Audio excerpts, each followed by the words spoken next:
Each year, we have a tradition of starting off with goals and intentions. This unique opportunity allows us to come together as a community in solidarity and support as we work to improve our hearts, minds, and practice. Sharing our aspirations openly with the community can help tap into that energy and also provide some ideas for others. One thing I really appreciate about Won Buddhism is its emphasis on practicality, and that applies to intentions and aspirations. So I tried to make my intentions as practical as possible. The first one I want to talk about is journaling. I've been journaling somewhat regularly since I started taking classes at the Won Institute of Graduate Studies. And in Won Buddhism, journaling plays a very important role in our practice. Pausing at the end of the day allows us time to reflect on our practice and how we've used our minds. It also provides an outlet to put spiritual realizations on paper so that we can better understand them and remember them. One type of journaling that we do in Won Buddhism is the functioning of the mind and body. When going over the functioning of the mind and body, the entries are very practical. You write out the experience without bias, you describe the situation, and then you describe how you responded in your minds and actions. After that, you reflect on what you learned or how you could do better in the future. Master Sote-san explains these journal entries in the Principal Book of Won Buddhism, Part 3, Chapter 6. The idea behind having practitioners keep a record of the handling of the function of their bodies and minds is so that we may appraise our right and wrong conduct for the day and know the balance of the transgressions or merits we have made, and to illuminate the right and wrong, benefit or harm, so as to gain the ability to make choices whenever we engage in any kind of activity. By recording this functioning of our body and mind, we can work to improve our actions, our thoughts, and even our spiritual practice. So one goal that I have for this year is to be consistent with my journaling practice. I want to dedicate 5 to 10 minutes in the evening to reflect and write out one functioning of the mind and body each day. I also would like to share these with my Sangha and my teachers when appropriate. And by dedicating this time to reflection, I hope to develop a more refined understanding of my own practice and how I can grow. To give you an example, here's a passage that I wrote in the fall of last year. For some context, I recently started working as a customer service team lead. And this is an example of functioning of body and mind. Today, I had to have a performance conversation with one of my agents. While I had communicated the urgency of the situation to them previously, they hadn't made improvements. I dreaded the idea of having this conversation. I thought of every way that it could possibly go wrong, and as a result, the day felt heavy. And I found my mood low. I found it difficult to get my other work done. When I did talk to them about it, they ended up understanding the situation. While they weren't happy, they took it as an opportunity to excel and improve. I was very caught up in fear of something going wrong and had inadvertently made the entire rest of my day difficult. I also hadn't considered how the agent's lack of performance impacted the other team members who often needed to clean up after them. Avoiding that conversation would have prevented them from having that opportunity to grow. In the future, I'm going to get this out of the way earlier in the day and make an effort to let go of anxieties and worries that I don't need to carry. I'll also try to be better about communicating these expectations and their importance so that I'll know it will never be a surprise for the agents. End passage. Taking time to reflect back on this situation gave me an opportunity to view it in a new light.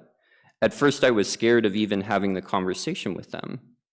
And I began to notice a pattern of feeling like I wanted to avoid difficult conversations. But once that conversation was over a few weeks, the agent managed to improve. And they eventually even thanked me for having that conversation with them unprompted. Looking back on this passage and this situation, I saw that clear communication, while uncomfortable in the short term, led to a better outcome in the long term. And that has helped inspire me to be more direct and clear with those around me. This is one of the most powerful parts about journaling, is it allows us to look back at the patterns and previous reflections we've made and come to even deeper realizations. Recently, I've been using this HaeWol journal. I've been doing my best to record journal entries in here. And I found it quite helpful, as it kind of has just the full formatting that already exists there. You have the date, the title, then the body text, and then something to just write a brief "today I'm grateful for" as well. It's a really nice size, and it's made it very convenient, but you don't necessarily need a dedicated journal like this. Whatever works for you is good. I found it very helpful for encouraging my reflection. And while the journaling is important, I've also noticed that at the end of the day, I often find myself exhausted. One pattern I've noticed over the past year or so is that while I do have some free time during the day, instead of taking time to rest, I often find myself gravitating towards news, texts, scrolling through Reddit, looking at social media, and as a result, by the end of the day, I find myself overwhelmed by everything that's been going on. It feels like a continuous stream of engagement and energy being pulled out. In chapter 3, Practice, verse 3, Master Sotaesan states, "A person whose mind aspires to the great practice does not get distracted by desires for trivial things. Thus, a practitioner whose aspiration is to achieve Buddhahood must disregard worldly cravings and desires." While it can be easy to fall into old habits or practices, such as browsing Reddit or reading the news when I have downtime, taking a moment to pause and reflect when dealing with these desires allows for a different outcome. It also helps put things in perspective when I'm super tired before bed and don't want to do my journaling. My current job as a team lead at a customer service contact center involves lots of messages and communications. It can sometimes feel like my awareness is pulled in every direction all the time, sending and receiving hundreds of messages every day, in addition to being in and out of meetings and staring at screens because I work from home. So to help avoid these distractions and improve my rest, I aim to spend more time in nature and schedule intentional time each day to simply rest, in meditation or taking a quick walk in nature while completely unplugged from screens or distractions. Cultivating our spirit is a foundational aspect of Won Buddhism and helps provide the foundation for us to engage with sensory conditions mindfully and with equanimity. In the passage of Timeless Sun, in the principal book of Won Buddhism, Master Sotaesan states that we should give rise to a mind that does not abide anywhere, and states that if we understand this principle and practice, even a farmer wielding a hoe, a carpenter wielding a hammer, an official seeing to an administrative matter, or a manager at a call center typing an email can practice sun. He really said that. Can you believe that? The goal of our practice is not to seclude ourselves from daily life, but rather to engage with it in a healthy and meaningful way. In the same vein, we can all practice sun or meditation, even on our most busy and hectic days. In fact, these days are the most important ones for us to practice.